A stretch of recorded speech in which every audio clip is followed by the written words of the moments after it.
I met Clara in college. She was the type of woman who walked into a room and immediately owned it. Confident, smart, and charming, she made you feel like the only person in the world when she talked to you. I was head over heels within weeks. By the time we graduated, I had proposed. The early years of our marriage were nothing short of amazing.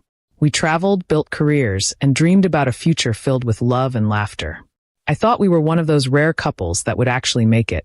My friends envied what Clara and I had. Or at least, what I thought we had. It started with little changes. She became distant. Her phone was always on silent, and she'd spend hours texting someone but never shared who. She started working late more often, even on weekends. When I asked her about it, she'd laugh and say I was being paranoid. I tried to believe her. I didn't want to be that insecure husband who doubted his wife. But things kept piling up. Unexplained receipts, vague answers, and the sudden appearance of expensive gifts that I knew I hadn't bought. My gut told me something was wrong.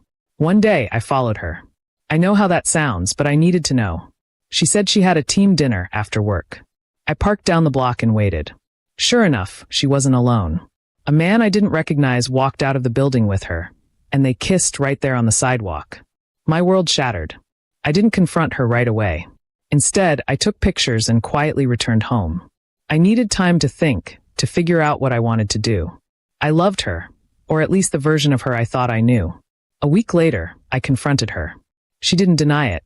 In fact, she said it had been going on for months, and that it just happened. She claimed she still loved me, but had developed feelings for the other guy. His name was Marcus. I moved out that same night. I couldn't look at her. The betrayal was too deep. She cried, begged me not to leave, but the damage was done. I filed for separation the next day. She didn't even fight it. 3 months passed. I tried to move on, focused on work, hit the gym, and spent time with friends. But one day, she called and said she needed to talk. Against my better judgment, I agreed to meet her. She looked different, tired, scared, and not like the Clara I remembered. She said she was pregnant. At first, I froze.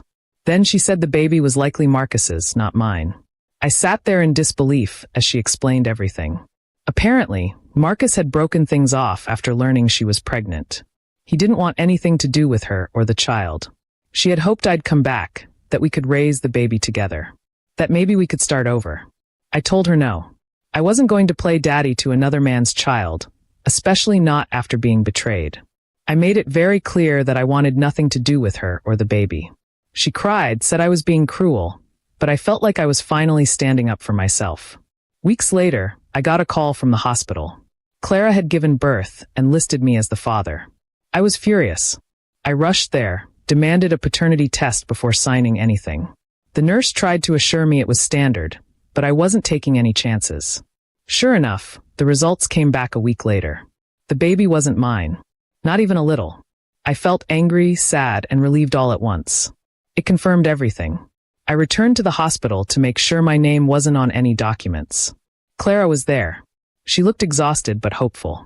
I told her about the results, that I wouldn't sign the birth certificate. She begged me, said she didn't want the child to grow up without a father. I told her to find Marcus. She admitted she hadn't been able to reach him in months. He'd blocked her on everything. She was on her own and scared. For a moment, I felt a twinge of sympathy. But I reminded myself that she made this bed. Now she had to lie.